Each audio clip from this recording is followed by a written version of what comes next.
Is your team in need of a pure skill player in the first round of the 2025 NHL draft? Well, if you're picking in the teens, Lynden Lakovic might be the perfect player for you.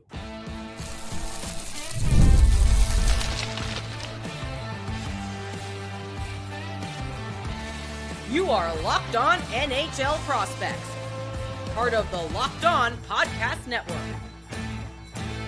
Your team every day. Hello, and welcome back to Locked On NHL Prospects, part of the Locked On Podcast Network, your team every day. On this show, we break down everything prospects related for you 5 days a week, Monday through Friday. I'm your host, Sebastian High, the USHL scout over at Elite Prospects. And on today's episode, we'll be breaking down the game of a very interesting player who has an abundant amount of skill, but has been miscast a little bit this season in terms of being a 6'4" player and being expected to be a power forward, but that just not being where his strengths lie. So I think he's a bit undervalued as a result of that. So we'll be breaking down his game here today. In the first segment, we'll be looking at his overall profile, who this player is, as well as how good the tools are, whether it's the shot, the playmaking, the handling ability, or even the physical component. Then we'll move on in the second segment to look more at the mental side of the game, how he ticks, what he does well in terms of layering his tools together, and which habits might need a little bit of fine-tuning at the next level. And finally, we'll wrap things up by looking forward a little bit at where he might go on draft day, which NHL teams would be really good fits, and which NHL player comps make the most sense. So make yourselves comfortable, grab something to sip on, and enjoy this episode. So to start things off, who is this player? Well, Lynden Lakovic is a winger playing for the Moose Jaw Warriors in the WHL. He's 6'4" and 1/4, 190 pounds as a left shot, and is a player who put up 27 goals and 58 points in 47 games this season on not the strongest Moose Jaw Warriors team. So definitely an impressive campaign for Lynden Lakovic, and he missed some time due to injury. I believe it was like an arm fracture or something along those lines when he was trying to initiate contact because he'd been hearing everyone talking about the fact that he wasn't physical enough. So he tried to go out and be physical and got injured doing so. So he's a player that's definitely pushing his limits and trying to grow his game and expand and learn, which are all excellent things, but also not a player who thrives the very most in physical situations just right now. Maybe with some more filling out, he might in time, but as he's currently constructed, it's not the biggest strength in his game. But let's talk a little bit about where he's being ranked among public outlets for the draft this season. For us at Elite Prospects, in our most recent public ranking, he's at 11th overall. For our final ranking, he had to drop a little bit because some other players leapfrogged him, but it hurt the souls of every single one of us to bump him down our board because he really should have been higher than he ended up being, but we had to find some kind of consensus and some kind of, well, sacrifice had to be made, so he got bumped down a couple spots, but we're massive fans of how he plays. And he's also ranked at 7th overall by Dobber Prospects, 10th overall by Smart Scouting. Bob McKenzie has him at 14th, and the consolidated ranking at Elite Prospects, which is basically just averaging out like 15 of the top public rankings that are out there, he's at 14th on that list. And I think that's kind of the range for him. It's around that middle, that the mid first round, right? Middle teens. I think that's probably where he falls on draft day. But I definitely think a team could come out like bandits with this pick down the line. So let's talk a bit more about the tools with this player. And you're already seeing me smiling if you're watching this on YouTube. But he's a really exciting player with a variety of the parts in his toolkit. Like he's a really, really diverse player in terms of the puck skills. The shot, the passing, and the handling. He's a true triple threat. Those are definitely each strong aspects. And for us at Elite Prospects, it's been very difficult this season to actually find separation between those elements. They're all at very similar, like slightly below elite level projection, like really, really, really good in terms of what they could become at the NHL level. 6.5 on our 9-point grade scale, where a 5 is an NHL average projection. For more details, it's in the description down below if you want to take a peek. But a 6.5 is a very strong grade. We do not give out these grades for every player. Most players, if they have something that's at a 6.5, it's one element in their game and not more than that, especially if you're drafting outside the top 15. But overall, I think that this versatility in his puck game is really an exciting aspect. He is a truly dynamic player with the puck on his stick. He's an adaptable puck handler. He's able to deceive players, poke the puck through his own legs, through defenders' legs, through attacking the triangle. He's constantly trying to weave through defenses and get to dangerous positions in order to make defenses pay. And he has a heavy, precise, powerful, and versatile shot, really like a wide array of releases that are quite threatening in the offensive zone, whether it be from range or in tight, whether it be a quick little snapshot, whether it's a wrist shot or a one-timer. These are all strengths in his shooting arsenal. So the versatility is a clear aspect of strength in that facet.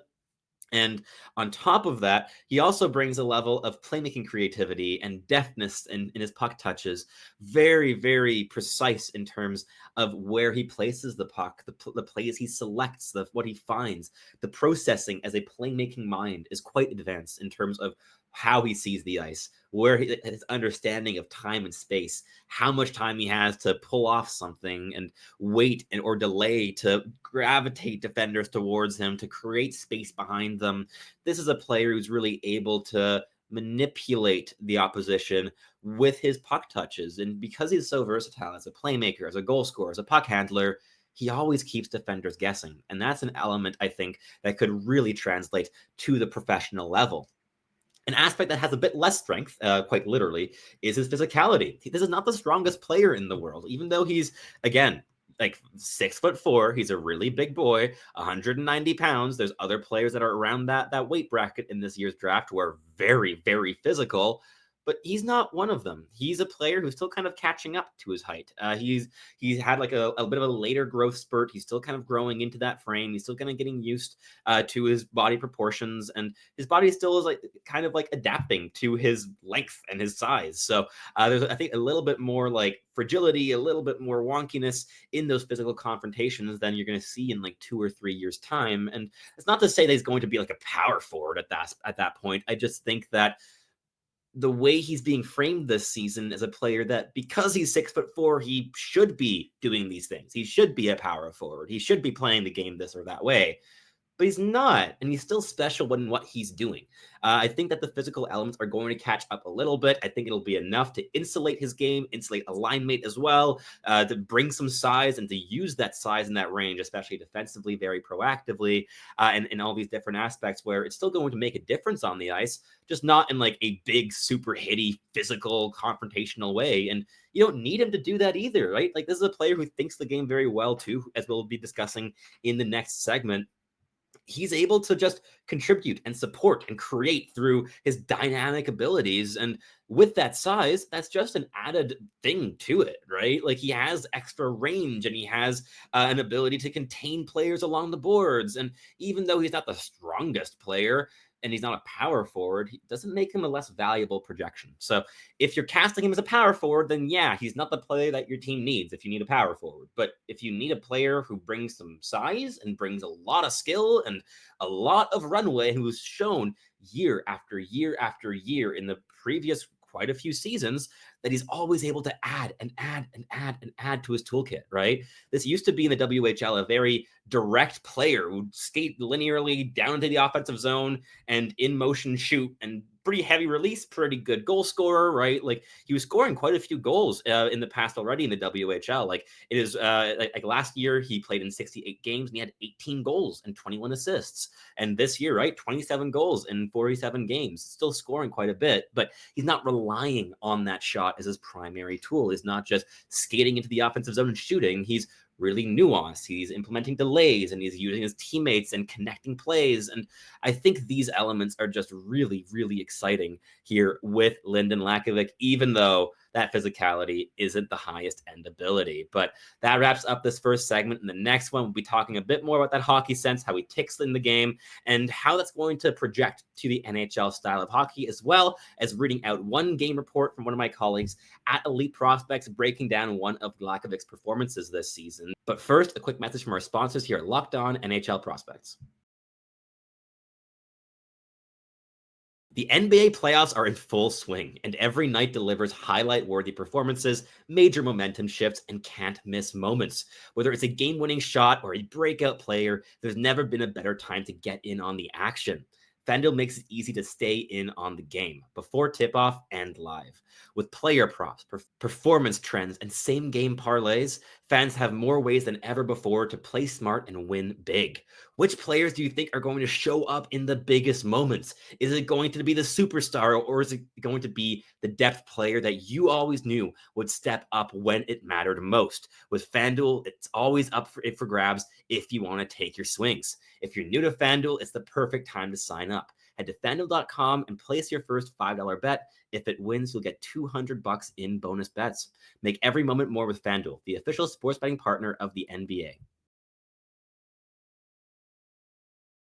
All right, let's keep this episode rolling here in the second segment, breaking down the game of Lynden Lakovic, the big but highly skilled and very intelligent, as we'll discover, winger from the Moose Jaw Warriors in the WHL, who has certainly earned himself a mid-first round selection at the draft this season and has a bunch of runway to still develop into, and whichever team drafts him will also have a level of control and power in channeling his development in certain directions. I think he's going to be a guy who can be molded into different kinds of profiles at the NHL level, depending on what a team wants to do and what they want to really zero in on as the most important aspect to work on in his game. And that intelligence, that adaptability, those work in tandem. He's a player who's constantly reading the game and adapting what he's doing.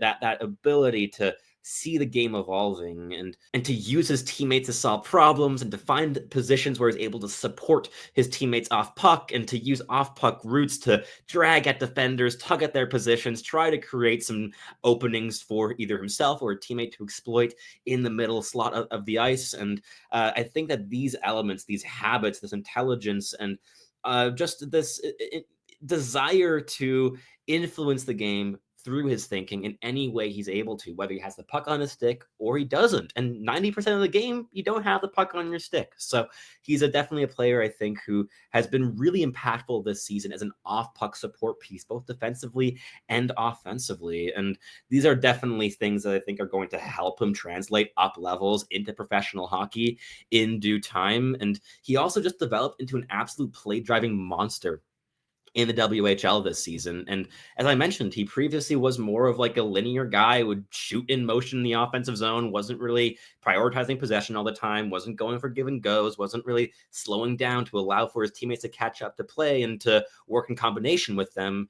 These things have really evolved this season. And if you think about, okay, he's a player who's taken these really big steps this year, what's he going to do next year, right? Like maybe the physicality comes in a bit more next year, right? He's definitely a player, I think, who is very aware of his own limitations, his own weaknesses, and does everything in his power to address those and to improve on those. And I think that self reflection and the self-awareness that this player has is certainly something that's also exciting if you're selecting him, a player that knows what he does well, who knows what his limitations are, and who knows what he needs to improve on to like get his game to that next level. And I think these are also aspects that fall into hockey sense, right? That understanding not just of the game, but of your place in the game and how you're influenced in the game in whichever way.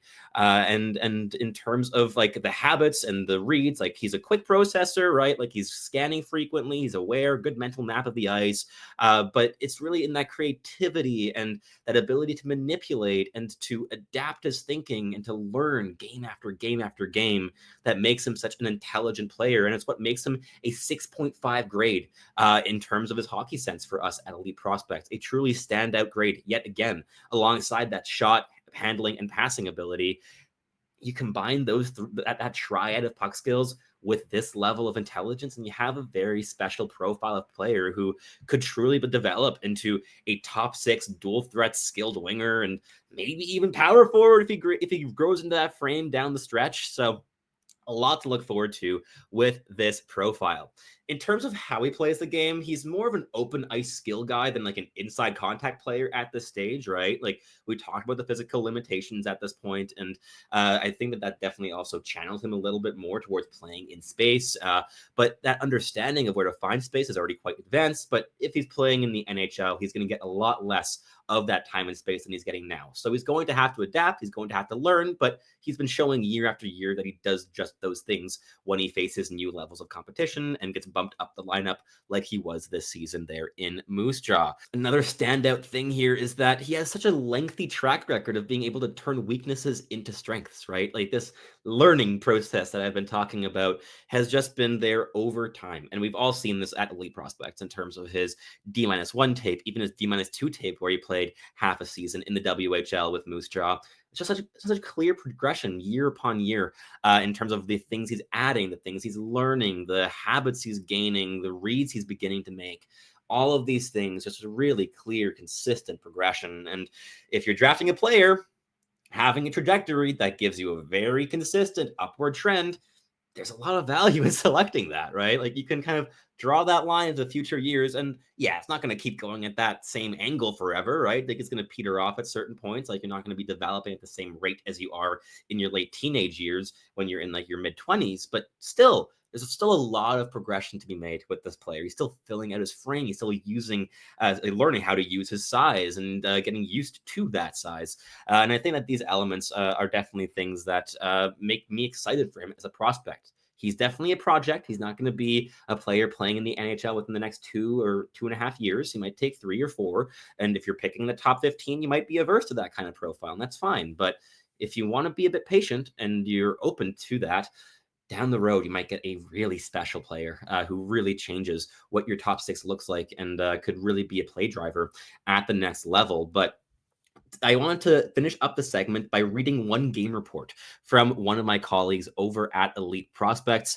And I'm going to focus here on one from Mitch Brown from March 15th in a game between Moose Jaw and the Brandon Wheat Kings. And Mitch writes, another great game for Lakovic, who kept pace with McQueen on the creation front. A smooth, skilled player. It's no surprise that Lakovic is one of those innately deceptive players.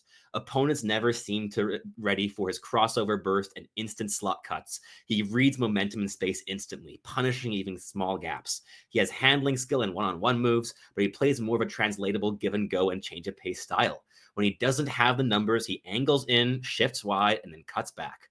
Spots the trailer, weak side option, and middle lane driver. In one high entry delay, he passed under the stick to the middle, then tied up the opponent to let his teammate walk into space and start a passing play.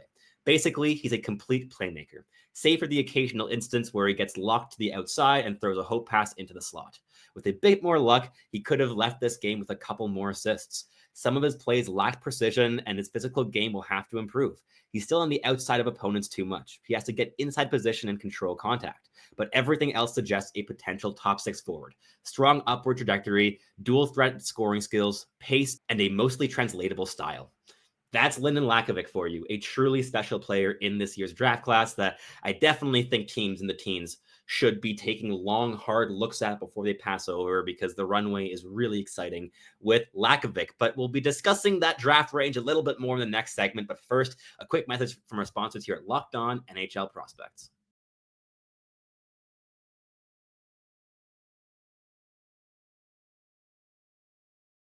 All right, let's wrap up the show here in the final segment, breaking down the game of Lynden Lakovic of the Moose Jaw Warriors. So where might this player go on draft day? The range I think that he's going to likely fall on draft day is between 12th and 21st overall. I think that's likely where he falls because teams are, I think, going to take him in the top 11 or so because he's a big man who doesn't use his body. And there's always a bit of an aversion to big players who don't play up to their size. But I also think that teams that are in the teens are going to be much more willing to compromise on that and also maybe have some hope to develop that side of the game more in the coming seasons. But at the same time, just be very content with that level of game breaking skill in the teens because you don't have all that many players at that stage in the draft that can bring this kind of versatility and toolkit with a puck on their stick or even in their off puck reads in the offensive zone like Lynden Lakovic can. In terms of teams that make sense, and like for my personal range, actually, first for Lynden Lakovic, I have him between 9th and 14th, so I'm higher on him, I think, than average.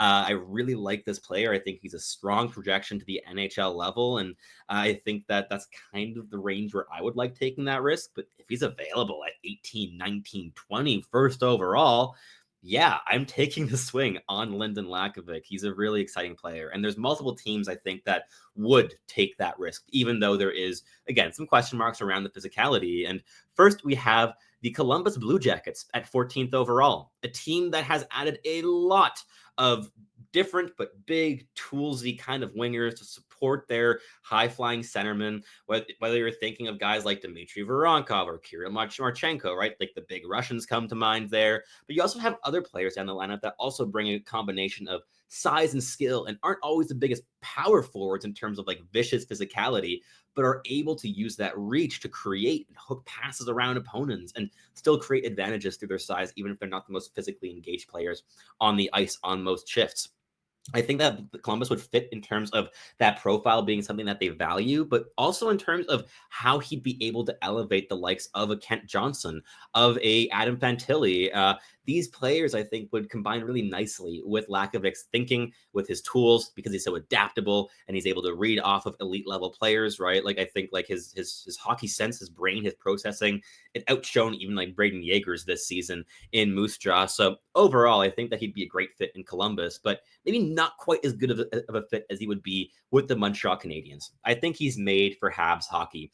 He has the brain for it. He has the pace for it. He has the tools for it. He has special qualities with the puck on his stick. He has a runway to develop in terms of the physical game, and the Habs are excellent in developing those like smaller physical details and habits in their players, right? Like look at guys like Cole Caulfield and Nick Suzuki and even Yuri Slafkovsky and the steps they've taken in resisting contact, playing inside contact, and just being physically engaged, even if they're not physically dominant every game. And this has really come in the last couple seasons, especially for Caulfield and Slafkovsky. And for Caulfield this season, like he was a guy who was really resisting contact very effectively. He has a lot less to work with in terms of physical tools than Lynden Lakovic does. I think there's definitely a pathway for this player if he's drafted by the Habs, and I think they would love adding that kind of height and range and versatility in the offensive zone that he would bring. So he'd be a great fit with the Habs. And finally, the Ottawa Senators always love their big, skilled scorers, and Lakovic fits that bill perfectly. If he's available at 21st overall, I think it'd be difficult to pass on him if you're the Sens. Not guaranteed he's going to be available there either, right? But if he is, I think he'd be a really strong fit there in terms of complementing the likes of a Drake Batherson, of maybe even like a Shane Pinto, or anywhere in that like second line kind of constellation. I think he could be really, really effective, or even playing alongside a Tim Stützle. I think he could be a really solid guy on that kind of line when you have Brady Tkachuk being a madman on the other wing. I think that works great. So I think Ottawa would also work quite nicely. But let's wrap things up here by talking about his ceiling, floor, and NHL player comps. As we've been discussing, I think the ceiling is a top six dual threat scoring winger who's able to maybe grow into a power forward game down the stretch, but is really able to influence and drive play through his high end intelligence and excellent triad of puck skills. That shot, the handling, and the playmaking are all just well above average NHL projections, and the skating is able to keep up. Beyond that, in terms of floor, I think you're still talking about a bottom six skill guy. I think that he has the intelligence and the habit and the ability to learn and absorb everything around him that he's going to make the NHL. The question is going to be in what capacity and if that skill is able to take that next step to really drive play in a second line role. But even if it doesn't, I think he'll be able to really contribute well, lower down the lineup on like a third line or a fourth line. But maybe what you're going to see that he's a little bit like fragile in terms of the physical implications. And that's, I think, if he settles into that kind of role where that physicality and those limitations will be put under the microscope and criticized significantly more than they would otherwise, certainly. But still, I think a player who's certainly worth the risk in the mid-first round. In terms of player comps, there's three names I wrote down here. In terms of just pure dynamism and combining a level of skill on puck with 6'4" size, Quinton Byfield comes to mind in terms of just that game-breaking talent and the high-end tools and the creativity and the smarts on puck and off puck in terms of supporting habits, while also still having a lot of runway and still being very raw when they're selected on draft day. Another one would be Dylan Cousins of, well, now the Ottawa Senators, who could also be a fit on a line with Lynden Lakovic. I think there's also similarities here in terms of the big body, the skill, the intelligence, perhaps not the raw dynamic ability that you would hope for or expect, but still being able to influence the game consistently with quick puck touches, interconnected passes, and overall just being a really engaged offensive player. And last but not least, we have Andrei Svechnikov, a player who has hit some really high highs in the NHL and some lower lows, right? A guy that hasn't always been the most consistent year to year, but who has special talent with the puck on his stick. Also, a bit of a bigger frame, but not the most innately physical player, as we saw in that fight against Alex Ovechkin in the playoffs a couple years ago. I think that these three players make some sense for player comps, but I'd love to hear about your opinions down below in the comments. If you've watched this player play, what are your thoughts? What are your takeaways? Is he a player that you would love your team to draft in the top 15, or would you not want to touch him with a 10-foot pole in the top 25? I'd be really curious to hear about your thoughts. And if you're listening on your favorite podcasting platform, please do make sure to make us your first listen of the day. We always appreciate our everydayers here on the podcast. And for your second listen, you can head on over to Locked On Fantasy Hockey, where Flip and Steel break down everything you need to know to build yourself a competitive and sustainable fantasy roster. That's everything from me today. My name is Sebastian High. I'm your host. Thanks so much for listening as always, and I hope to catch you tuning in again very, very soon.